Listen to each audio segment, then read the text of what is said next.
Smoke rose like a dark hand clawing at the night sky. Sirens screamed in the distance. People shouted, scattered, panicked. But through the chaos, through the flames that danced like angry spirits, one woman ran toward the fire, not away from it. Her coat was torn, her hands blistered, her hair tangled from the cold streets she called home. She was homeless, invisible to most. Yet in that moment, she became the only person who truly saw the small boy trapped behind that burning window. That night, everything changed, for her, for the child, and for a man who had spent his life believing money could fix everything. She had no name to most, just the woman who slept by the bakery. Every night, Emma curled up under the rusted awning, listening to the sound of rain dripping through the holes of her makeshift shelter. Life had stripped her of everything, her family, her job, her home, but not her heart. She still smiled at strangers, still gave her bread crusts to the stray dog that followed her everywhere. That evening was colder than usual. Emma had just found an old blanket near the dumpster when the air split open with a scream. Across the street, the small apartment building she often stared at for warmth was on fire. People ran, shouting names, but one voice cut through it all, a boy's terrified cry from the second floor. Without thinking, Emma dropped everything and sprinted across the street. "Someone call 911, she shouted, but no one moved. Smoke poured from the windows, orange light flickering like hell's breath. She coughed, covering her face with her sleeve, and pushed through the front door. The hallway was choking with smoke. She couldn't see more than a few feet ahead, but she followed the cries, small, broken, desperate. She found the boy in a corner, hugging a teddy bear, trembling, his cheeks streaked with soot. "It's okay, baby," she whispered, though her voice shook. "I've got you." She wrapped her old coat around him and lifted him up, her arms burning from the heat. A beam fell near them, crashing against the wall. She ducked, shielding the boy with her body. The pain seared through her shoulder, but she didn't stop. Step by step, she stumbled toward the light breaking through the smoke. When she burst out of the building, the crowd gasped.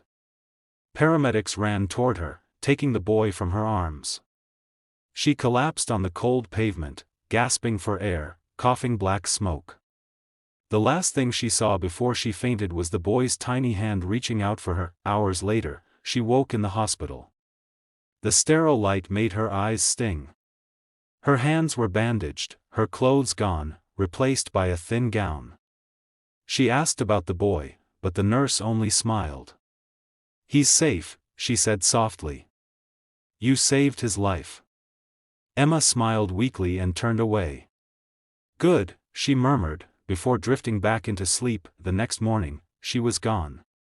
Disappeared before anyone could ask her name. When the news reached Alexander Hart, the CEO of Hart Industries, he froze mid-meeting. The story flashed across the screen: homeless woman saves boy from burning building. His assistant lowered the volume, but he couldn't look away. That boy, his son, Ethan. He stood, pale and trembling. His mind raced through what could have been, what he almost lost. He rushed to the hospital, but by the time he arrived, she had already vanished. "Find her," he told his team. "I don't care what it takes." But how do you find someone the world doesn't see? Emma spent the next few nights wandering. Her burns hurt, but she didn't care. She'd seen the boy's face again and again in her dreams, safe, smiling. That was enough for her. She didn't know who he was. She didn't know that his father was one of the richest men in the city. She just knew that for the first time in a long time, she'd done something that mattered. Days later, rain poured again. Emma huddled under the bridge, her blanket soaked. She shivered, her body weak from the smoke. Then, a car stopped nearby. The door opened, and footsteps approached. "Emma," a deep voice said. She froze. No one had said her name in weeks. "How, do you know me?" she whispered. He knelt beside her. The man looked nothing like someone who belonged under a bridge, his tailored coat, polished shoes, eyes full of sorrow. "Because you saved my son," he said softly. "I've been looking for you." Her breath caught. "Your son?" He nodded. Ethan. The boy from the fire. Emma blinked, tears welling. He's okay. He's perfect, Alexander said, his voice breaking. Because of you. He reached out a hand. Please. Come with me. She hesitated. I don't belong in your world. He smiled, his eyes glistening. You belong in ours now.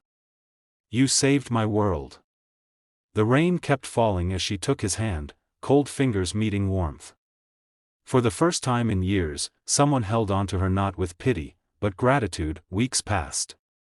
Emma stayed in a small guest house on Alexander's property. Doctors treated her burns.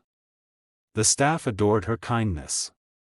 Ethan wouldn't leave her side, clinging to her as if she were his guardian angel, but Emma still felt uneasy.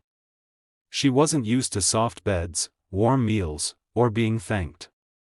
Every time Alexander tried to give her something, money, clothes, comfort, she flinched. I don't want to be a charity case, she said. That he looked at her gently. You're not. Your family. One evening, as the sun sank behind the hills, Alexander found Emma sitting in the garden. You know, he said quietly, I spent years building everything I thought mattered. But I was wrong. She turned to him, puzzled. It took a woman with nothing to remind me what wealth really is, he said. It's kindness.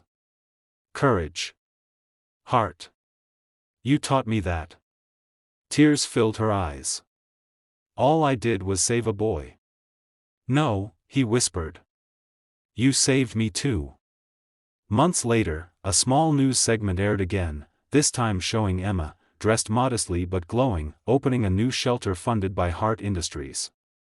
A sign above the door read, Ethan's Haven, for those who still believe in second chances. She smiled at the cameras, but her eyes searched the crowd until they found Ethan waving, Alexander beside him. She had once been forgotten. Now she was the reason others were remembered, and for the first time in her life, Emma knew, she was finally home.